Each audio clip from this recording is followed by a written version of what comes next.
adolescente que matou uma garota de 17 anos em acidente com utilitário neste ano, se declarou culpado, em acordo aprovado pela família da vítima. A punição dele inclui que ele nunca poderá tirar carteira de motorista e terá que contar sua história para outras pessoas que enfrentam acusações de dirigir embriagado. Mas o que ele não recebeu é isso que vamos analisar e o que aconteceu nessa comunidade de alto padrão do Oregon. Bem-vindo ao Sidebar da Law and Crime, sou Jesse Weber.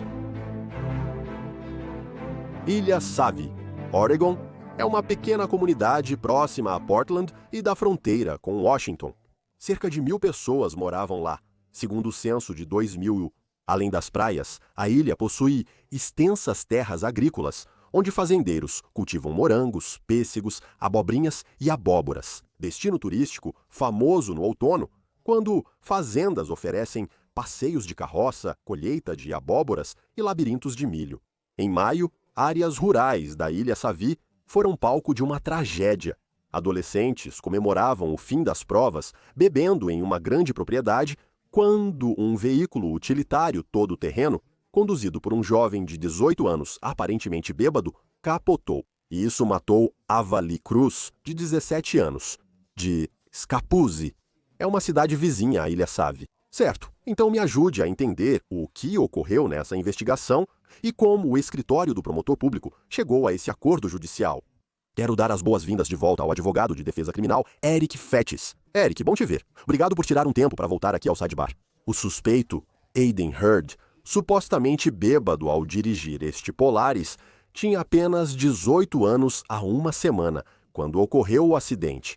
Ele enfrentou acusações de dirigir alcoolizado, homicídio culposo e, segundo o promotor, sua idade foi considerada. Isso influenciou na decisão sobre a punição caso ele aceitasse se declarar culpado. Então, qual é a diferença de ser acusado como adulto ou como menor de idade nesses tipos de casos? Isso pode mudar tudo, Jesse. Pode influenciar a sentença. Geralmente, na maioria dos estados, o sistema para menores é bastante limitado. Sabe, você pode colocá-los no equivalente a uma instituição para menores, em uma instalação para menores de idade por alguns anos. Mas se você for julgado como adulto, essa possível sentença de prisão aumenta em anos, se não em décadas. Isso faz muita diferença e a idade é um fator importante aqui. Segundo o depoimento de causa provável, ele diz em 18 de maio de 2025, logo após a meia-noite, o MCSO foi informado sobre um veículo capotado. A vítima não respirava, mas tentavam reanimá-la com reanimação cardiopulmonar.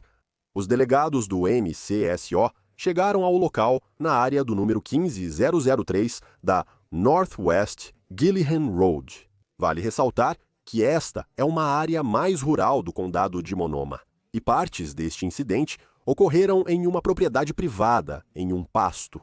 O delegado Timóteo Domínico chegou cedo ao local e foi abordado por vários jovens do ensino médio. O delegado Domínico precisou correr até a vítima. C. Estava deitada de costas, sem respirar, inconsciente e com aparente fratura profunda no lado esquerdo do crânio. C não sobreviveu aos ferimentos e morreu no local. O promotor do condado destacou em coletiva que esse era um caso incomum para eles. Um suposto acidente, causado por embriaguez ao volante, em uma propriedade privada, ao invés de, você sabe, em vias públicas. Acho que a questão, Eric, é qual a diferença disso? Sabe, às vezes existem leis que se aplicam apenas a áreas públicas, ao contrário de áreas privadas.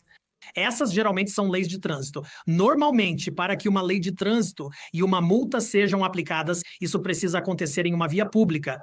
Mas há exceções a isso. Não é como se uma pessoa pudesse simplesmente cometer qualquer crime que quiser só porque está em uma propriedade privada. Aqui parece que os promotores não acharam que isso fosse um fator tão importante, embora seja diferente no sentido de que, você sabe, essa pessoa não estava em vias públicas, ela não estava necessariamente colocando outras pessoas em perigo. E isso pode ser uma consideração atenuante que os promotores levaram em conta. Investigadores e autoridades foram rapidamente à propriedade, que, segundo relatos, era de um membro do conselho escolar local. Vamos falar disso em um minuto. Enquanto isso, os delegados tentavam entender o que aconteceu e como. ouviram várias versões do jovem 18 anos sobre as quais precisamos falar. O depoimento relata o que os delegados descobriram. Citação: antes de dirigir pela propriedade no Polaris, um grupo de jovens de 16 a 18 anos estava bebendo álcool em um celeiro para comemorar o fim das provas finais. Heard, junto com AC e Brooklyn Johnson, então dirigiram o Polaris pelas propriedades. Heard estava dirigindo, Johnson no meio e AC no banco do passageiro. Não parece que cintos de segurança ou capacetes estavam sendo usados. Estava incrivelmente escuro na propriedade, com iluminação mínima também. Relataram que os três deram uma volta pela propriedade e, na segunda volta, Heard fez uma curva brusca e capotou o side-by-side. A barra atingiu AC na cabeça, provocando a provável fratura fatal no crânio. Não se sabe quem, mas pessoas na área conseguiram virar o Polaris, liberando AC Johnson, que escapou e rastejou para trás do veículo em busca de ajuda. Tentaram salvar AC. Agora, Eric, vamos refletir. Álcool, capacetes, iluminação. Por que tudo isso é importante? Então, isso é fundamental para as possíveis acusações aqui. Entendi que a promotoria começou com uma acusação de homicídio culposo. E, geralmente, o estado mental necessário para provar isso é a imprudência. O que significa que a pessoa sabia que havia um risco, ignorou e assumiu esse risco mesmo assim. Mesmo que não tenha sido imprudente, ainda assim, provavelmente foi negligente, o que significa que a pessoa deveria ter sido mais cuidadosa diante das circunstâncias. Como você disse, falta de visibilidade. Eles estão em estradas sem pavimentação, sem cintos de segurança ou capacetes. Nenhuma precaução de segurança foi tomada para essa atividade perigosa. Além disso, ao adicionar álcool, temos uma receita para desastre, que é o caso aqui. A explicação sob a ótica de um advogado de defesa, quero dizer, se isso for verdade, sem capacetes, sem cintos de segurança, luzes apagadas, bebendo. Como um advogado de defesa lida com isso? Na defesa é preciso analisar possíveis circunstâncias atenuantes. Esse motorista no réu tinha 18 anos e era jovem. Infelizmente, jovens às vezes tomam decisões ruins, mas isso não precisa arruinar suas vidas. Neste caso, trata-se de uma morte. Então, essa decisão teve uma consequência real. Além disso, a defesa vai analisar a provável ausência de antecedentes criminais e se essa pessoa realmente representa um perigo para a comunidade daqui para frente. Você tem esse jovem de 18 anos, provavelmente sem antecedentes criminais significativos, um evento horrível que aconteceu. Mas será que ele vai ser um perigo nos próximos 5, 10, 20 anos? Essas também são considerações importantes que podem pesar a favor do réu. Vamos falar também sobre o que Heard aparentemente disse na cena naquela noite, depois que seus direitos Miranda foram lidos para ele. Diz, abre aspas, quando foi perguntado pela primeira vez se havia consumido álcool, Heard inicialmente negou ter bebido. Quando questionado sobre o fato de haver odor de álcool vindo de sua respiração, ele admitiu ter consumido apenas uma cerveja mais cedo naquela noite. O depoimento descreve os testes de sobriedade no local, ressaltando que Heard teve mau desempenho. O documento judicial aponta que Heard aceitou fazer coleta de sangue para verificar teor alcoólico. O texto segue. Ao fim da avaliação, Heard admitiu, após nova confrontação, ter tomado 2 cervejas e uma dose de vodka antes do acidente. Ao ser questionada sobre o consumo de álcool, Heard disse que já bebeu em ocasiões especiais, como Halloween ou após provas finais. Heard confirmou ainda que já dirigiu esse tipo de veículo utilitário no passado. Agora, Eric, isso é ruim, é realmente ruim. Mas eu acho que talvez, e não quero colocar palavras na boca de ninguém, o que ele pode estar sugerindo já bebi e já dirigi isso antes. Isso não teve efeito sobre o que aconteceu. Sabe, eu suponho que esse pode ser o argumento que ele estava tentando usar nisso. No entanto, é certamente curioso, e na verdade até bastante comum, quando você tem um evento relacionado ao álcool, o suspeito dizer, não, eu não bebi nada. Bem, eu tomei só uma bebida. Agora eu lembro que tomei 2 bebidas. 2 bebidas e mais uma dose. Esse número segue crescendo. Certamente um jovem de 18 anos não tem controle suficiente de suas faculdades. Mesmo que eles já tenham bebido álcool em algum momento no passado, o corpo deles não consegue lidar com isso da mesma forma que uma pessoa de 21 anos ou mais consegue. Então, mesmo que ele tenha essa experiência passada, isso é um fator atenuante ou, na verdade, é agravante o fato de ele ter se envolvido nesse tipo de atividade ilegal como menor de idade daqui para frente? E eis que temos essa tragédia que ele causou enquanto se envolvia nessa mesma atividade. Segundo relatos, mentir para a polícia nunca é bom. Após ser preso em maio, ele foi acusado de homicídio culposo, em 2º grau, dirigir sob influência e 2 acusações de colocar outros em perigo imprudente. Você se surpreendeu com as acusações, Eric? Não me surpreendi, é importante lembrar que, principalmente ao dirigir sob influência, muitos acham que isso significa estar em um caminhão, numa estrada, bêbado ou algo parecido. Isso nem sempre é verdade. Em muitos estados, apenas estar ao volante de um veículo motorizado pode ser considerado dirigir embriagado se você estiver intoxicado. Então, o fato de ser um veículo utilitário side-by-side não imuniza de alguma forma o réu de uma acusação de dirigir embriagado. Então não me surpreende que essa acusação tenha sido feita e também não me surpreende que a acusação de homicídio veicular culposo tenha sido apresentada. Parece que o réu sabia de um risco que poderia ter ocorrido e mesmo assim assumiu esse risco. Heard foi ao tribunal em 19 de maio e declarou-se inocente. Os pais de Ava pediram misericórdia na audiência. Segundo a KPTV, Brooke Cruz afirmou: "Gostaríamos de não estar escrevendo isso e que ela era tudo o que alguém esperava de uma filha, uma alma linda. Apesar da dor por nossa filha, também sofremos por Aiden e sua família. Pedimos a este tribunal que não destrua a vida de Aiden. Ele já sofrerá bastante e isso não trará nossa filha de volta. E, na verdade, não é algo que ela gostaria e isso mancharia a memória dela. Agora, Eric, essa é uma força de família que é realmente notável. Mas qual é a diferença que isso faz legalmente? O que a família da vítima quer nesse caso?" Só que você sabe que posição altruísta para essa família tomar depois de perderem sua amada filha por causa da negligência de outra pessoa. Dizer: "Ei, também não acho que você deva ser tão duro com esse cara." Isso importa aqui, Jesse. Isso importa porque o juiz normalmente leva em consideração a posição da vítima sobre qual deve ser a sentença, sobre se o acordo deve ou não ser aceito. Frequentemente a vítima protesta: "Ei, isso é muito brando." Mas aqui temos a família meio que vindo à mesa e dizendo: "Ei, isso foi um pesadelo horrível que aconteceu, mas foi um erro. Foi um acidente. Não precisamos prender esse garoto para sempre." Acredito que isso afetou o andamento desses procedimentos. Agora quero te mostrar algumas coisas para entendermos melhor o contexto do que aconteceu aqui. A promotora adjunta Kenzie Ludwig explicou o acordo aceito por Heard em 8 de outubro. Vamos ouvir. Ele aceitou se declarar culpado. É longo, aguarde um momento. Por homicídio culposo por negligência criminal, ou seja, pela morte de Ava, ele cumprirá 60 meses de liberdade condicional formal. Há vários outros fatores bastante rigorosos que estão descritos na petição do acordo judicial e que fazem parte do registro público. Mas eu acho que o mais importante é que ele não tem permissão para consumir nenhum tipo de álcool durante todo o período da sentença de liberdade condicional. Ele não tem permissão para dirigir nem em vias públicas, nem em propriedades privadas. E, além disso, ele foi solicitado a cumprir 400 horas de serviço comunitário para a comunidade. E 200 dessas horas serão dedicadas a promover e contribuir para a própria comunidade dele, em homenagem à Ava.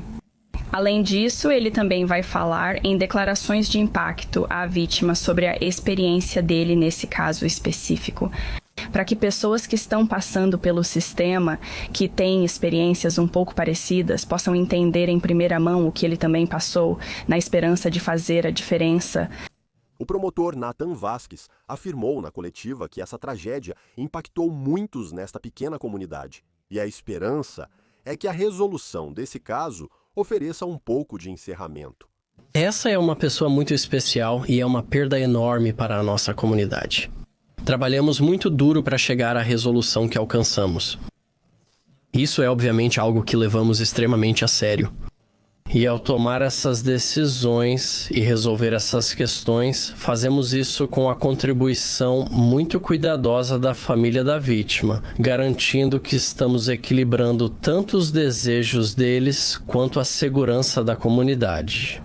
E durante todo esse processo, nossa mensagem constante é que este escritório sempre será guiado pela ideia de servir esta comunidade com responsabilidade e compaixão. E foi exatamente isso que aconteceu neste caso.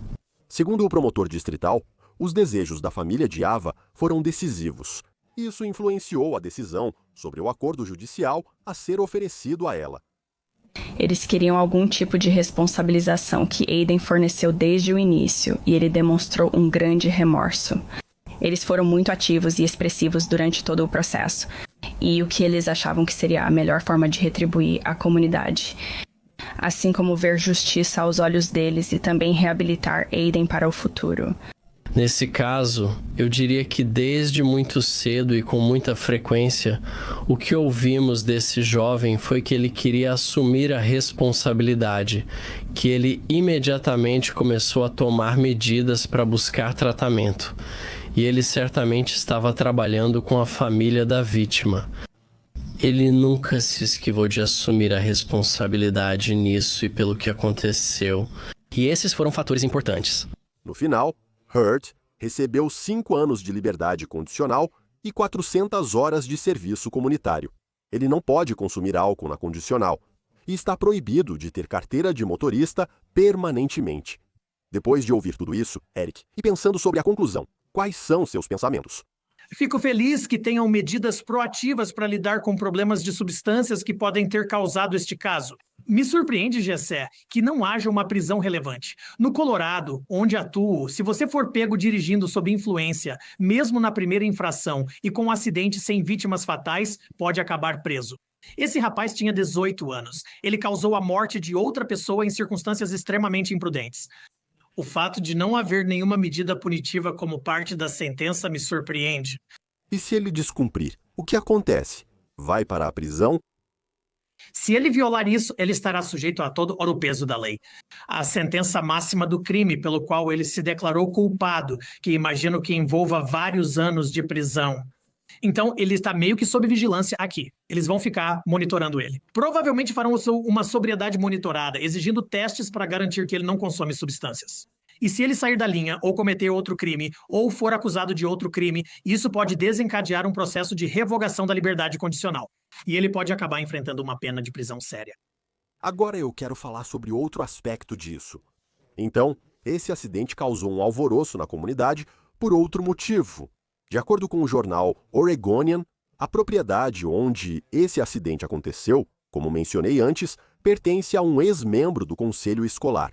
O Daily Mail informa que a casa de 1,8 milhão de dólares americanos é de Branda Jurasek e seu marido, Matthew Deardorff. Agora, Jurasek atuou como vice-presidente do distrito escolar. O depoimento de causa, provável relacionado ao caso, deixou claro, abre aspas, não havia supervisão de adultos presente ou na área onde a morte ocorreu.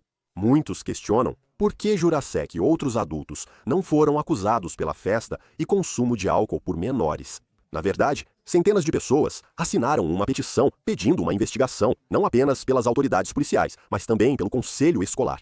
A petição destaca que é grave Aiden Hurd, estudante da Scappoose High School, enfrentar consequências legais pelo acidente, enquanto Branda Jurasek, adulta e membro do conselho escolar, aparentemente não enfrenta nenhuma.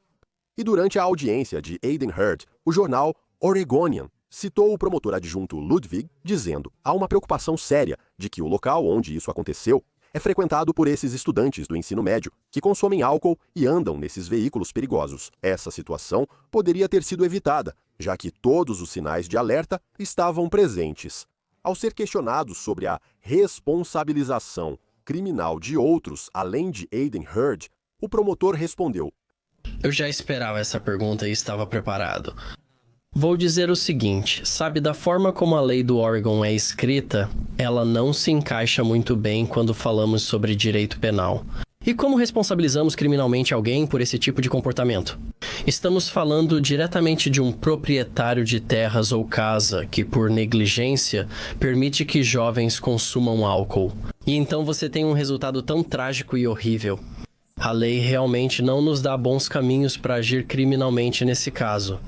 Há algumas opções civis disponíveis. E eu sei que isso é algo que a família vai considerar e seguir adiante. Eu deixo isso completamente para eles. Quando se trata do componente criminal, sabe, nós tínhamos evidências limitadas, eu diria que nos conectavam diretamente aos proprietários. Queremos essas evidências? Sim. Com certeza, trabalhamos com os investigadores e com as pessoas que estavam dispostas a conversar conosco e nós procuramos por isso e buscamos isso. Receberíamos essas evidências de braços abertos e, se chegassem à investigação, consideraríamos acusações criminais e as apresentaríamos, se possível. Vamos começar. O que acha das possíveis acusações criminais? Sabe, a maioria dos estados, e acredito que Oregon tenha isso, tem algo chamado de acusação como contribuir para a delinquência de um menor. E geralmente isso pode ser intencional, mas também pode ser por negligência. Isso geralmente acontece em situações onde menores recebem álcool ou há algum tipo de influência ilegal por parte do adulto que contribui para que um menor cometa um crime. Imagino que considerem essas opções. Eles precisam de provas suficientes para comprovar. Mas se você olhar, por exemplo, um caso de distribuição de fentanil, não é exatamente análogo. Frequentemente, o traficante pode ser acusado se forneceu a substância que causou a morte. Esse mesmo princípio se aplica aqui. Sabe, eu acho que essas são perguntas muito reais. Parece que a comunidade ainda tem algumas dúvidas sobre a responsabilidade dos pais e também do membro do conselho escolar neste caso. Você vê um caso civil aqui? Com certeza. Acho que há um caso de morte por negligência aqui. Parece que os pais têm bens significativos, então esses bens poderiam ser potencialmente vinculados por meio de uma ação civil. Os pais têm uma casa bonita, são membros importantes da comunidade e possuem veículos na propriedade. Então, certamente pode ser um caso civil de alto risco que veremos a seguir nessa saga em andamento. Sabe o que é interessante? Branda Jurasek renunciou ao conselho escolar em agosto, após forte pressão pública e, em sua declaração de renúncia, escreveu: após a morte de Ava, surgiram acusações sérias contra nossa família. Informamos que são falsas. Nós não fornecemos álcool para menores, não aprovamos o consumo de álcool por menores de idade e nunca permitimos isso em nossa casa. Entendo que muitos sofrem e buscam respostas. A pressa em julgar, impulsionada pelas redes sociais e por desconhecidos, criou uma tempestade que desvia o foco do que realmente importa. Fico triste com a rapidez com que alguns nesta cidade se voltaram contra nós. Estou preocupado que a atenção ao conselho escolar esteja atrapalhando seu trabalho. Por isso, renuncio ao conselho imediatamente. Não saio por causa das acusações, que são falsas. Estou renunciando para que o conselho foque nos alunos, funcionários e famílias. Não quero que minha presença se torne uma fonte ainda maior de divisão. Agora, Eric, se isso for verdade, você pode entender, certo? É compreensível que ela renuncie, pois isso traz muita atenção e pode prejudicar o trabalho deles. O outro lado disso sabe, esse é o lado dela. Nós realmente não sabemos o que aconteceu aqui, mas só queria saber sua reação à renúncia nesse comunicado. Sabe, ao analisar esse comunicado, claro, se os pais realmente não tiveram nada a ver com isso, então provavelmente não merecem parte dessa atenção negativa. Dito isso, os pais podem ser negligentes, mesmo sem ter envolvimento consciente nas atividades criminosas desses jovens e adolescentes. Mesmo sem saber do consumo de álcool, talvez devessem saber. Talvez eles tivessem o dever de pelo menos fornecer algum nível de supervisão, especialmente se há menores envolvidos, e não apenas permitir que jovens de 18 anos façam o que quiserem em sua propriedade. Acho que a objeção continua válida, mesmo que a renúncia seja totalmente verdadeira e os pais não tenham participado do consumo de álcool. E deixe-me tirar isso da questão legal por um segundo. Deixe-me voltar para o aspecto humano disso. Pense na perda que poderia ter sido evitada. Segundo a família de Ava, ela queria estudar psicologia infantil na Universidade de Oregon e tinha um futuro promissor. Criaram uma bolsa de estudos em homenagem a ela. Segundo um site sobre bolsas de estudos, anualmente será concedida uma bolsa única a um estudante que pretende cursar faculdade, universidade, curso técnico ou faculdade comunitária. Os estudantes devem ter experiência com ou desejo de apoiar a educação, saúde mental e desenvolvimento de jovens. A Ava queria estudar na Universidade de Oregon e apoiar a saúde mental positiva das crianças, causa que era muito importante para ela. E no final, agora resta apenas uma lembrança. Não saberemos o trabalho que ela poderia ter feito. E essa perda, para a família dela, seus amigos, a comunidade, é aí que eu acho que não quero que isso se perca em meio a tudo isso, Eric, enquanto falamos sobre as acusações legais e responsabilidade. Nunca mais vai ser a mesma coisa. É incalculável. Sabe, eu li relatórios que contêm declarações dos pais da vítima e eles estão simplesmente devastados, como esperado. Essa jovem morreu sem culpa. Ela estava fazendo, sabe, o que provavelmente a maioria das pessoas consideraria atividades comuns entre adolescentes. Agora saiu do controle. Ela não era a motorista e não incentivou que as coisas saíssem do controle, mas aconteceram. Dito isso, ela é mesmo a vítima inocente e essa perda nunca vai sumir. Essa sentença nunca vai trazê-la de volta. Eric Fates, muito obrigado por dedicar seu tempo. Bom te ver. É bom estar com você. Isso é tudo por agora no Sai de Bar. Obrigado por nos acompanhar. Inscreva-se no YouTube, Apple Podcasts, Spotify ou onde ouvir podcasts. Siga-me no X ou Instagram. Sou Jesse Weber, até a próxima.